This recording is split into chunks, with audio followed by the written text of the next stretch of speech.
Hello, आदाब, नमस्ते, सत श्री अकाल। दोस्तों, उम्मीद है आप सब खैरियत से होंगे। खैर मकदम है, स्वागत है आपका आपके अपने चैनल पर, जहां हम हिंदुस्तानी सिनेमा के सुनहरे दौर का जश्न मनाते हैं और कुछ क्लासिक फिल्म्स और सीन की बात करते हैं और पर्दा हटाते हैं उन क्लासिक फिल्म्स और सीन के पीछे पोशीदा कहानियों से, जिन पर वक्त की धूल जम गई और वो हमारी आंखों से ओझल हो गई। आज की हमारी फिल्म है हिंदुस्तानी सिनेमा का शाहकार देवदास। अच्छा, एक बात की प्रतिज्ञा करो, अब कभी शराब नहीं पियोगे। मैं ये नहीं कर सकता पर। क्यों? क्या तू प्रतिज्ञा कर सकती है कि एक बार भी मुझे याद नहीं करेगी? मुझे नीचे काम है पर मैं चलता हूँ। नहीं, पहले तुम वादा करो। मैं नहीं कर सकता बात।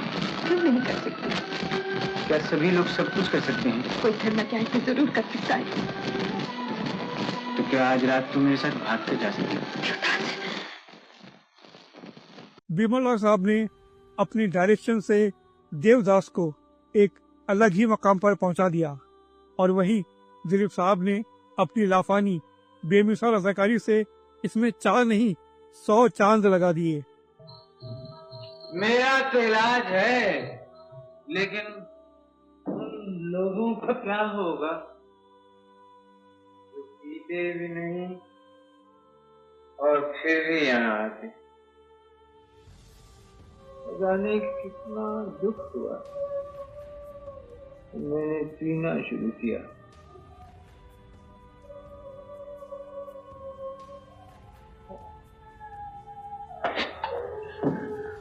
मत छू, हाथ मत लगाओ मुझे चंदन, अब भी कुछ होश बाकी है। दोस्तों, आपसे गुजारिश है कि वीडियो को लाइक जरूर कीजिएगा और हो सके तो कमेंट्स भी करें। इससे वीडियो की रीच पहुंच बढ़ती है और हम सब दिलीप साहब के फैंस होने के नाते यही चाहते हैं उनके किस्से, उनकी बातें और भी लोगों तक पहुंचे। वैसे हमारी क्या बिसात, क्या औकात जो हम दिलीप साहब की तारीफ करें। ऊपर वाले ने उन्हें बहुत इज्जत, शौहरत, मान सम्मान दिया, लेकिन एक छोटी सी कोशिश हमारी भी इसमें आप सब साथ दीजिए। तो दोस्तों, देवदास पहले भी बनी थी 1936 में, जिसमें लेजेंडरी के सहगल साहब ने काम किया था। इस फिल्म को डायरेक्ट किया था प्रथमेश बरुआ साहब ने। देवदास, बस बस अब और मत पियो।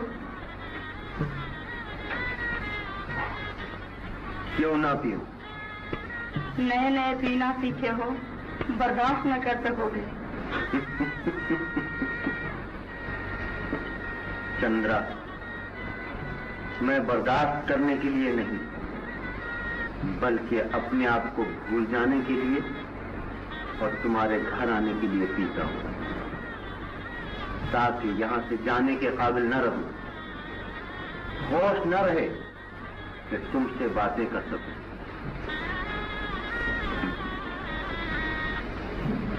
लेकिन मैं बिल्कुल बेहोश नहीं हूं। इस फिल्म में बिमल रॉय साहब प्रथमेश बरुआ साहब के असिस्टेंट थे। फिर 19 साल बाद जब बिमल दा खुद फुल फ्लैश डायरेक्टर बने तो उन्होंने दोबारा इस फिल्म को बनाया, जिसे आजकल की जबान में रीमेक कहते हैं। सुनिए, यहाँ चंद्रमुखी नाम की कोई। हाँ, अंदर आओ।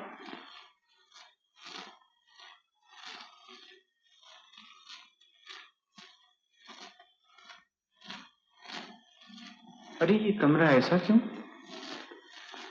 चंद्रमुखी कहाँ है?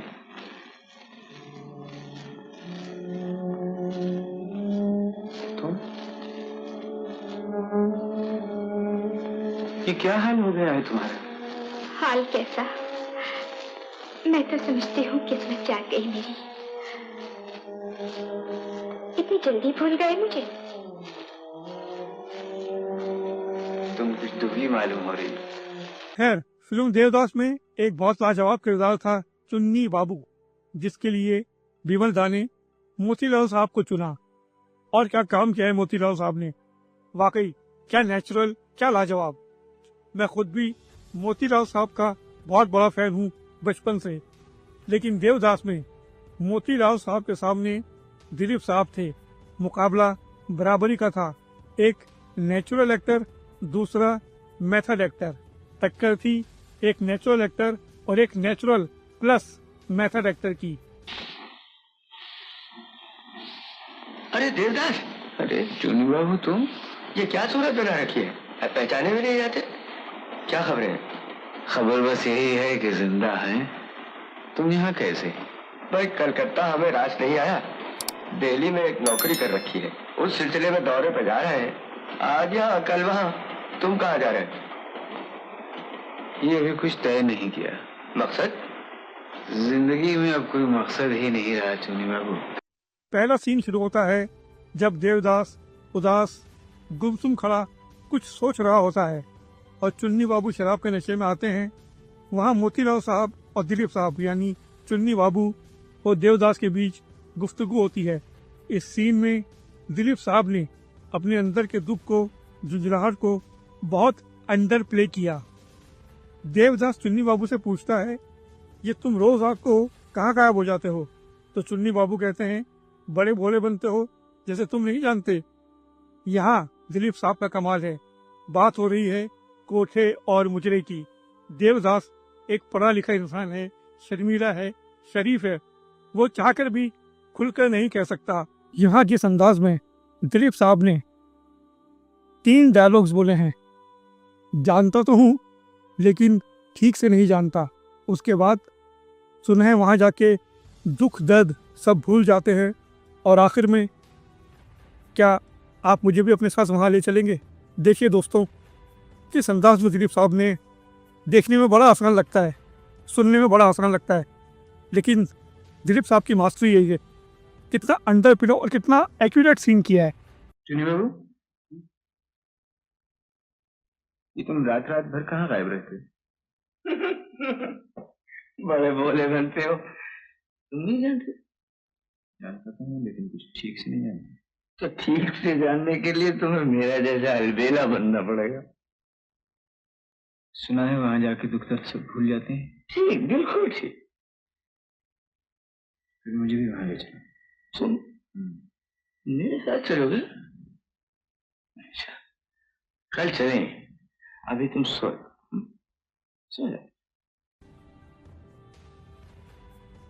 देखा, और यही वो डायलॉग, वो पल था जिसने मोतीलाल साहब को हिला दिया था। दोस्तों, मैंने पहले भी ये बात बताई है कि देवदास की शूटिंग जिस तरह की फिल्म है उसी अंदाज में हुई है। मतलब ये नहीं कि पहले का सीन बाद में कर लिया, आखिर का सीन पहले कर लिया, जब जिस आर्टिस्ट की डेट मिले उसका सीन शूट कर लो। नहीं, देवदास उसी सीक्वेंस में बनी जैसी आप इसे पर्दे पे देखते हैं। अब इसके बाद मोतीलाल यानी चुन्नी बाबू और देवदास का अगला सीन था जब देवदास शहर छोड़कर गांव जा रहे हैं और चुन्नी बाबू आ जाते हैं। दोस्तों, जिस दिन इस सीन की शूटिंग होनी थी, मोतीलाल साहब मानवीय अदाकार, कितने नेचुरल, लेकिन उन्होंने बिमल दा से कहा, बिमल मुझे 1 दिन का वक्त दो, मैं तैयारी कर लूं। मैं खुद को बहुत नेचुरल एक्टर मानता था, बहुत नेचुरल एक्टर समझता था, लेकिन मुझे यूसुफ के साथ सीन करके अंदाज होगा वाकई एक्टिंग क्या होती है। यूसुफ ने मुझे हिला दिया।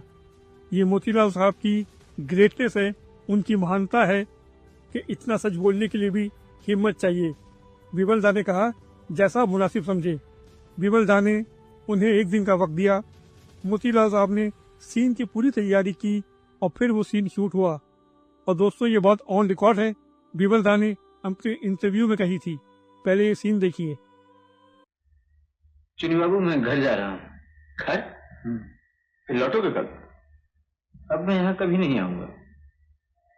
अगर मुझे मालूम होता कि यहाँ आने से मुझे अपना सब कुछ खो देना पड़ेगा, मैं इस तरह लूट जाऊंगा, तो मैं यहाँ कभी ना आता। अरे भाई, मगर तुमने कहाँ क्या खो दिया? फिर कभी मिले तो बताऊंगा। हाँ, ये रुपए लो, जिसका जो मेरे जिम्मे हो वो चुका देना और बाकी सब नौकरों में बांट देना। देखा दोस्तों, आप लोगों ने, आज दिलीप साहब के लिए वो शेर याद आता है उसके होते हुए महफिल में जलाते हैं चिराग। लोग क्या सादा है, सूरज को दिखाते हैं चिराग।